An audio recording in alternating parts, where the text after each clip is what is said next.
네, 안녕하세요. 반갑습니다. 네, 리아북클럽의 리아쌤이에요. 자, 오늘도 레미제라블로 가지고 왔습니다. 자, 제가 지난주 영상에 레미제라블, 네, 일부 팡티네요. 1장, 올바른 사람에 대해서 영상을, 네, 간단하게 하나 올려드렸는데요. 예. 자, 오늘은, 2부, 2부가 아니죠. 네. 1부 팡틴의 1장의 올바른 사람, 네, 2장의 추락. 네, 오늘은 추락 부분에서 이야기를 조금 나눌까 합니다. 네. 이번 주, 네, 화요일 날, 온라인 아침 독서 모임으로 지금, 여기, 올바른 사람하고 추락 부분까지 진도로 저희가 독서 모임에서 이야기를 나누었고요. 지금 저 말고 이제, 네 분의 멤버님들이 더 계시는데, 네, 공통점이 있습니다. 네, 공통점은, 레미제라블이 어떤 대작이고, 분량이 엄청 많고, 뭐, 이런 거에 비해서, 생각외로, 네, 생각외로입니다. 생각외로 잘 읽힌다. 예, 그게 첫 번째였고요. 공통점입니다. 그리고 두 번째가 너무너무 재밌다. 예, 너무너무 재밌다. 이게, 공통적으로 하시는 말씀이에요. 신기하죠? 네. 이 분량에 약간 압도되고, 그 다음에 이 내용에도 저희가 뭐 프랑스 역사라든지 이런 배경들을 뭐 이렇게 조금 알아야 책을 이해할 수 있다고는 하지만 그럼에도 불구하고 앞부분, 네, 너무 잘 읽히고 재밌다는 거, 네. 그렇습니다. 네. 지난 시간에 제가 올바른 사람 부분에서 우리의 미래일 주교님에 대한 이야기를 조금 풀어드렸고요. 미리일 주교님의 분량이 이렇게 100페이지 넘게 앞부분에 이렇게 들어가야 되는 이유가 무엇이었을까? 뭐, 여러 가지 뭐 생각은 할 수 있겠죠. 제 생각에는 여기 이 대작을 이제 하는데 우리 주인공이 장발장에 등장하기 전에 이 미리일 주교님에 대한 어떤 이런 부연 설명이 조금 이렇게 길게 되어야 됐던 이유가요.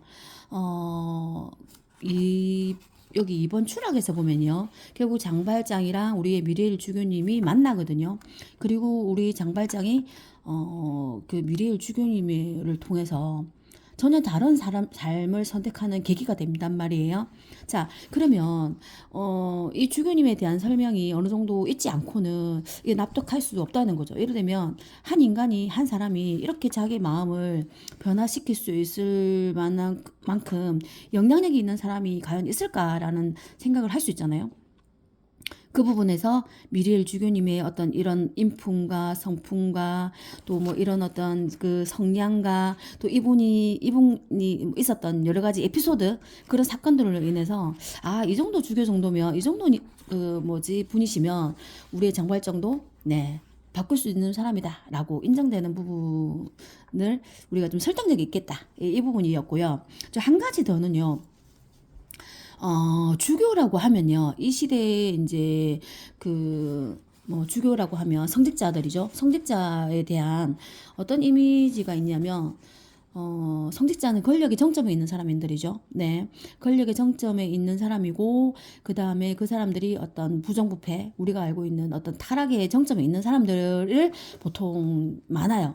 자, 그렇지만 이 미리엘 주교님은 어떤 종교를 가지고 있는 성직자임에도 불구하고, 하느님을 믿는 예수를 믿는 사람임에도 불구하고 우리가 사회에서 종교의 어떤 타락이나 속세에 물든 종교인이 아니다는 부분들이 언급됩니다. 네, 그래서 조금 뭔가 성직자임에도 불구하고 좀 다른 모습 또는 뭔가 이 사람의 어떤 종교적인 어떤 그런 것들이 형식적이지 않고 신을 믿는 그런 어떤 종교의 종교성이 탁월한 사람이다, 뛰어난 사람이다. 그 부분을 한 번 더 어필했던 것 같아요. 그래서 일반적인 권력을 가지고 이 시대에 힘을 가지고 있는 그런 성직자하고는 좀 다른 결이다. 이런 부분이 충분히 어필되는 부분이 일부 팡틴에서 1장의 올바른 사람의 미래 주교님에 대한 이야기였던 것 같습니다. 네, 이 정도 정리할게요. 자, 그리고 이제 오늘은 제가 추락에 대해서 얘기할 건데요. 정말 대단해요. 저 말고 딴 분도, 네, 독서모임의 딴 분도 어떤 얘기를 하셨냐면, 이 추락 부분은 너무 잘 읽히고 너무 재밌는 부분이라서, 제가 생각했던 거랑 같은 얘기가 뭐냐면, 아껴 읽고 싶다. 이걸 정말 진도를 빨리 빼고 싶지 않다. 이 부분 너무 촘촘하게 그냥 정말 아껴가면서 읽고 싶다는 마음을 드셨다는 분이 계셨어요. 네, 저랑 같은 맥락이거든요. 우리가 장발장 하면 책을 읽어보지도 않고도 그냥 알고 있는 수준 정도 있잖아요. 예를 들면, 장발장이 빵을 하나 훔쳐가지고, 네, 그, 19년을, 네, 형무소에서 지냈던 이야기.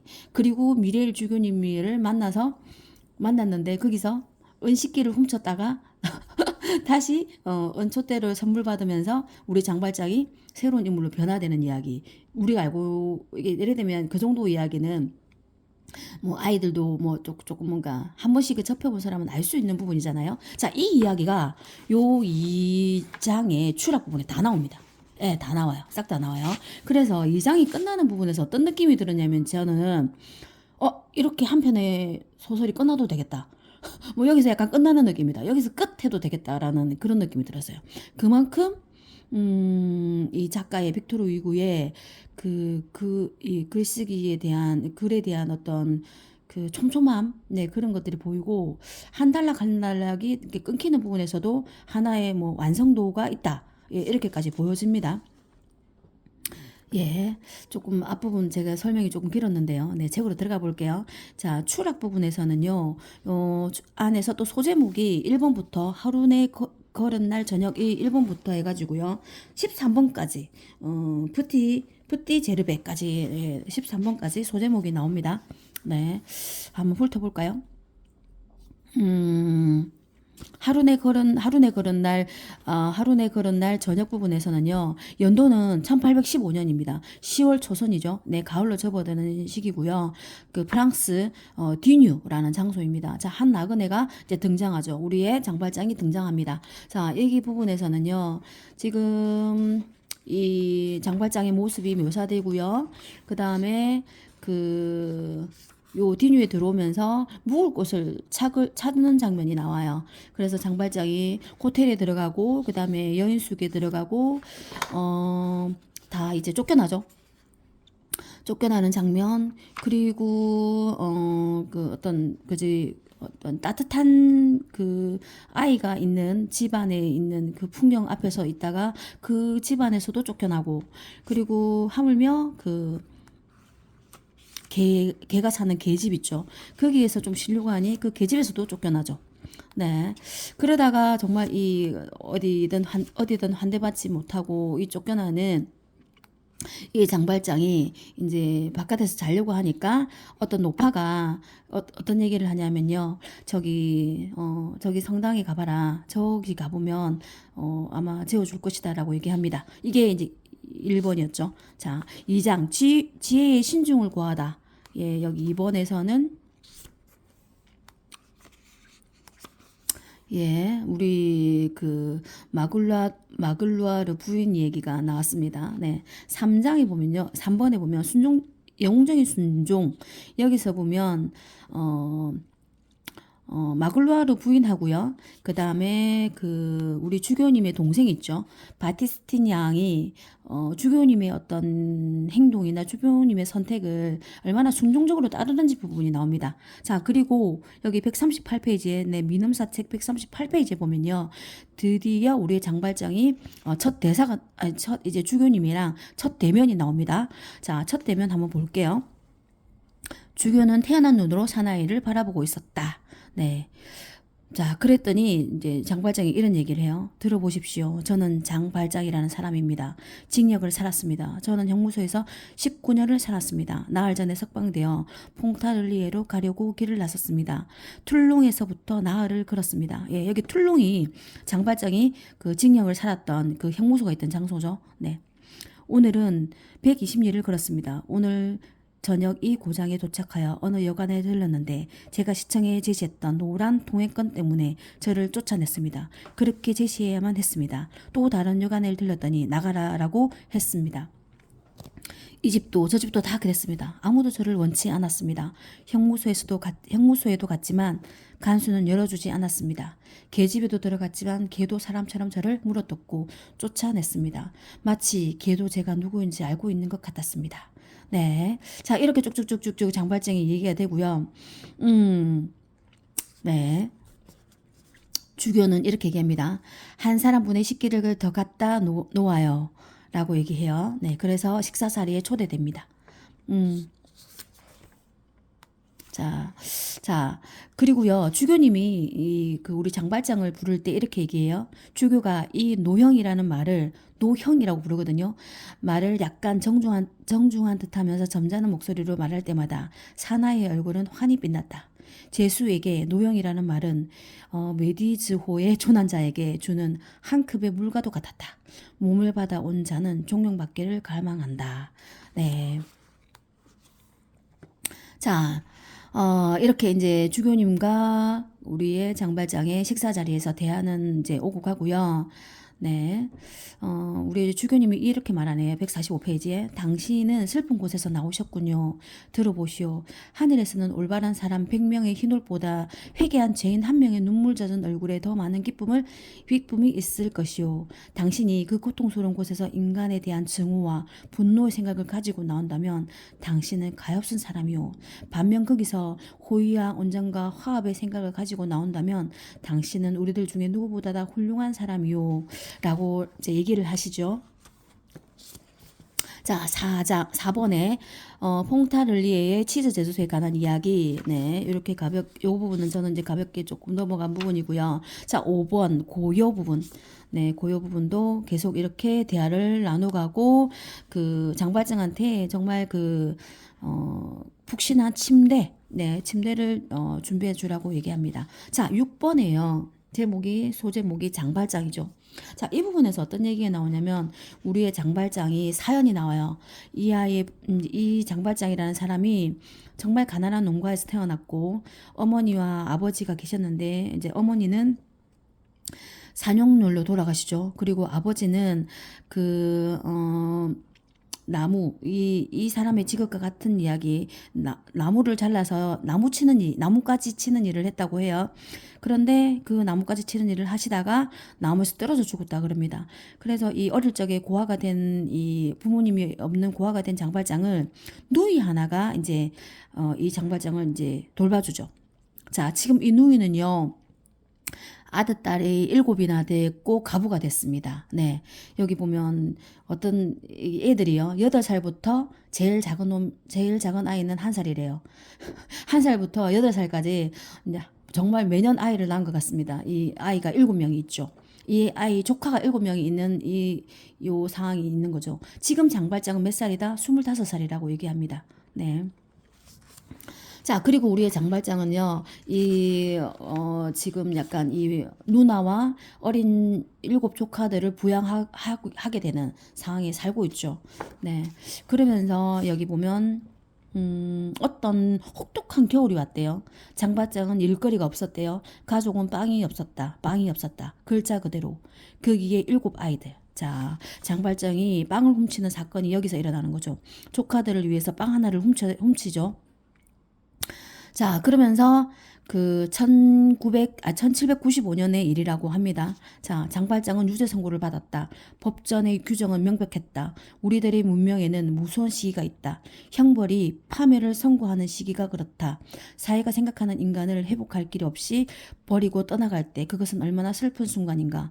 장발장은 5년의 징역형을 받았다. 네. 자, 빵 하나를 훔친 죄로 5년의 징역을 선고받은 사연이 나오고요. 네. 그리고 우리의 장발장이 보세요. 161페이지. 도합 19년 1815년 10월에 그는 석방되었다. 그는 유리창을 부수고 빵 한 조각을 훔친 채로 1796년에 형무소에 들어갔던 것이다. 자, 5년의 형벌을 받았지만 19년 동안 감옥에 있었던 이유는 장발장이 4번에 걸친 탈옥을 시도했기 때문이죠. 그래서 계속 감형돼서 19년을 살게 됐습니다. 자, 이 사람의 영혼 속에는 무슨 일이 일어났을까? 자, 그렇죠. 자, 뒤에 보면요. 이 장발장이 왜 이렇게 네 번의 탈옥 시도를 했는가가 조금 의아스럽잖아요. 그 부분이 우리 텍스트에 책에 어느 정도 추측할 수 있는 네. 그 왜 이렇게 네 번을 탈옥 시도를 했는 부분이 뒤에 부분에 나옵니다. 자, 절망 속에서 자, 이 7번 부분에서 저는 정말 네. 이 부분이 가장 좋았어요. 추락 부분에서는 이 7번의 절망 속에서 하고 제일 마지막에 뿌띠 제르베 부분이 아주 좋았는데요. 네, 조금 더 제가 시간이 조금 더 시간을 할애해서 나가 볼게요. 자, 절망 속에서 보면요, 우리의 장발장이 있잖아요. 이 사건에 대해서 계속 스스로 자문을 해요. 이 불행한 사건에서 잘못은 나 한 사람한테만 있었는가라고 의문을 자기 스스로한테 물어보죠. 징벌이 가혹하고 과도하지는 않았던가? 역시 물어봅니다. 자, 범인 쪽에서 범행이 잘못이 있었던 것보다 법률 쪽에서 형벌이 더 많은 잘못이 있었던 것은 아닌가? 네, 이 법에 대한 그 의문을 계속 그 얘기를 해요. 가중한 형벌은 범죄는 조금도 없애지 못하고 입장을 뒤집어 범죄자의 잘못을 억압의 잘못으로 바꿔놓고 죄인의 희생자로 채무자를 채권자로 만들어 놓고 바로 권리를 침범한 자 쪽에 결정적으로 권리를 부여하는 결과를 초래하지 않았던가. 네, 탈옥기도로 계속 가중된 그 형벌은 결국 최약자에 대한 최강자의 폭행 같은 것이 되고 개인에 대한 사회의 제약이 되고 매일 되풀이 되는 죄악이 되고 19년간 계속된 죄악이 되지 않았던가. 네. 계속됩니다. 네, 계속돼요. 노동의 결핍과 징벌의 과다 사이에 이 가련한 인간을 영원히 붙잡아 놓은 권리를 가질 수 있는가? 예, 이렇게 됩니다. 이러한 질문들이 제기되고 해결되었으므로 그는 사회를 판결하여 유죄를 선고했죠. 그는 자신의 정오심으로 사회를 처벌했다. 네, 분노는 분별 없고 부조리 할 수 있으며 사람은 부당하게 화낼 수도 있다. 그러나 결국 어떤 면에서 건 오를 때만 붕괴한다. 장발자는 붕괴했다. 네, 좋습니다. 자, 제가 계속 좀 지금 이 뒷부분을 이어가려고 하니까요. 뒷부분 이야기가 조금 더 길어질 것 같습니다. 자, 그래서 제가 끊어서 이 추락 부분은 지금 여기까지 1차를 끊고요. 자, 제가 2차에 연결해서 뒷부분, 추락 부분 샵-2로 하나 더 영상을 찍겠습니다. 네, 다시 또 돌아올게요.